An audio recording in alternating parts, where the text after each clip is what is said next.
Les Open du Rire de Rire et Chanson. Bonjour les enfants. Je suis la fée Réalité.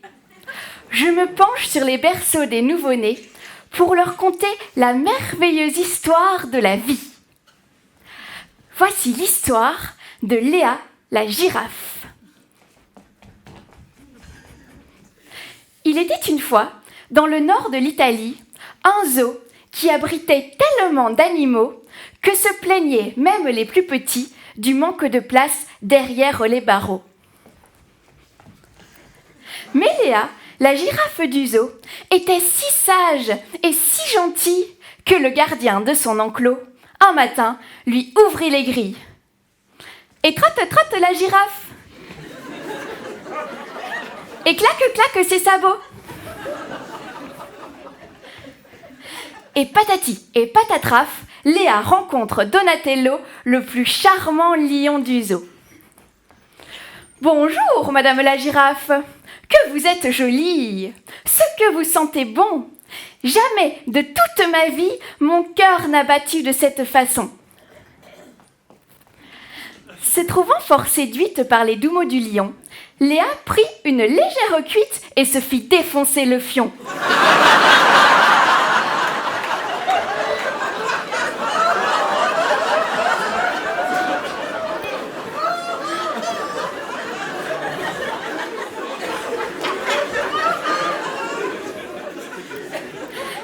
Car les princesses, attendries par les charmantes bafouilles, souvent n'attendent pas minuit pour se faire farcir la citrouille.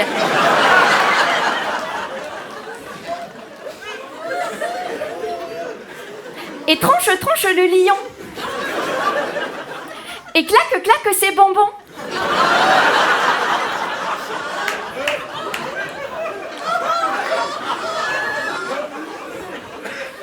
Et patati et patatraf, le lion jette la girafe après lui avoir giclé sur le front.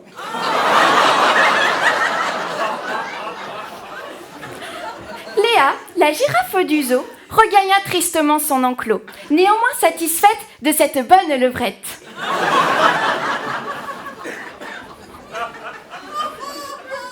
Par une douce journée d'été, Léa retourna chez le lion, mais cette fois accompagnée par un petit nourrisson blond. « Bonjour, monsieur le lion, que vous êtes joli, quelle belle crinière! Voudriez-vous fonder une famille ou me verser une pension alimentaire ?» Mais le lion rompit la conversation. « Je n'ai que faire d'un petit girafon !» s'exclama-t-il avec exclamation. À vous seul revient son éducation, car nous ne connaîtrions ces ennuis ridicules si vous aviez permis que je vous encule.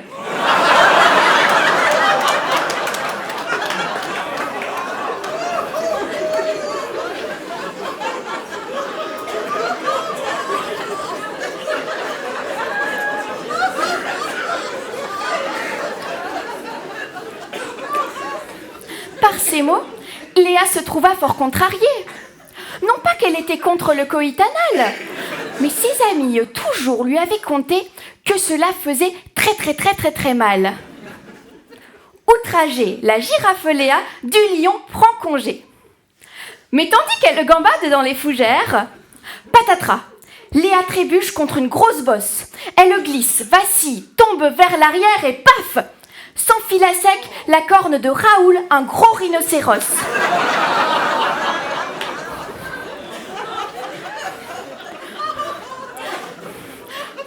Le lion poussa un cri d'étonnement. « Ah, la salope !» dit-il dans un rugissement. « Ce n'est pas du tout ce que vous pensez. Comment osez-vous faire cela sous mon nez? Comment osez-vous faire cela sur mon nez?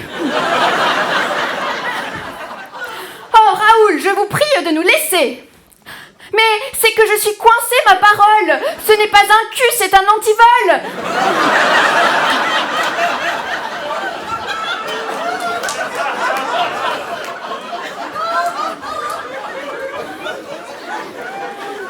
répondit gêné le le pauvre Raoul qui sentait grandir son marteau à boules. Interpellés par tout ce boucan, pingouins, belettes et éléphants avaient accouru au grand galop. Ils découvrirent aussitôt la pratique du tirage recto-verso.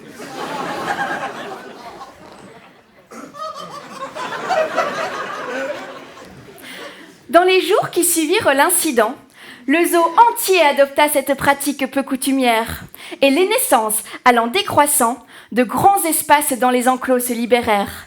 L'apport de nourriture devint abondant, et les réserves d'eau le furent tout autant.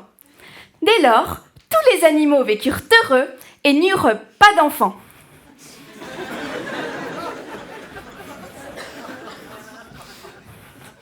Moralité.